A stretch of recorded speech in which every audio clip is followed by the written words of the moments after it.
Hi everybody, it's Monday, November 4th. I'm back on the road again to Minnesota. The last 4 days I was in the property in Calumet County getting some hunting in with my dad and my Uncle Dan, and we had a pretty good outing. No shots were fired, but we did get to see a lot of different bucks. It seems to me that the bucks are really starting to be seeking, especially today. They were on their feet, started moving, started running around looking for those does. It's a little slower earlier in the weekend, but it seemed like every day got a little bit better, a little more action. We saw quite a few bucks on their feet over the 4 days, and for that area we even had a handful of deer that were mature, nice looking bucks.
Now it's back to work for 3 days, and then starting Friday, November 8th, I get to be at the property in Buffalo County for 4 more days of hunting. I think the timing will be pretty good. It always seems like those deer in Buffalo County are a few days behind the deer in Calumet County. So hopefully when I get there on Friday, the deer will be on their feet, bucks will be up and running, and the mature bucks will be out. See what happens. There's a couple bucks that we had on the camera over the summer and early fall that I was hoping to see, and luckily I did. It's a little strange this year. We're not seeing the big giant bucks that we've seen in the past. 2 of our bucks that we've seen over the last couple of years, Mr. Horseshoe and Tall Boy, we have not seen on camera this year nor in person, so I'm not sure what happened to them.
a couple other bucks that we have on that property.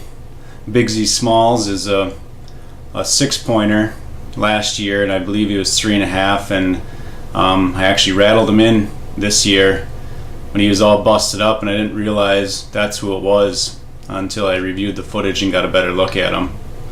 He's probably a 4.5-year-old buck this year, big body, just a small rack.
Two of the other bucks that we saw together quite a bit over the summer were Pete, a beautiful little 10-pointer.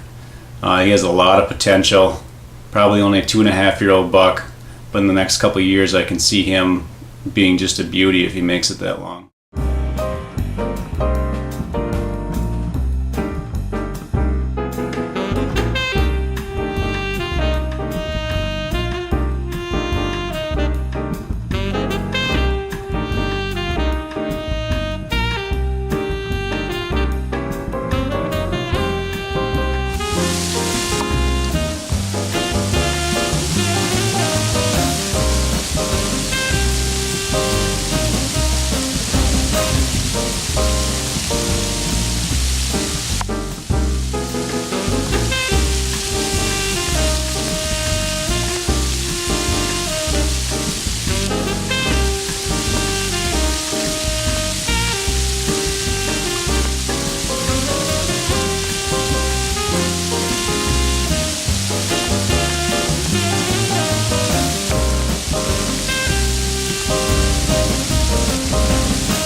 The other buck of interest I called the moment, because I knew it was going to be at that moment of seeing him whether I was going to try to shoot him or not.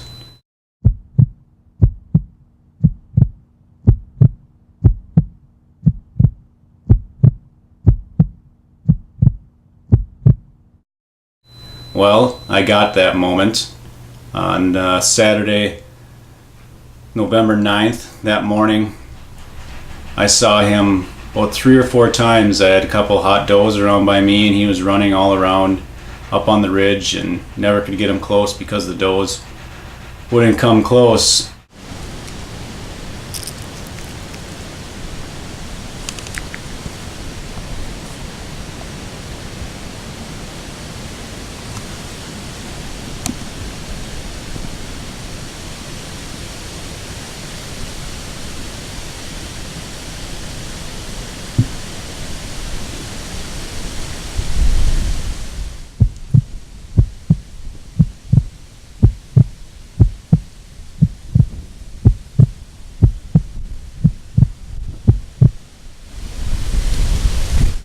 But when the moment came, I failed.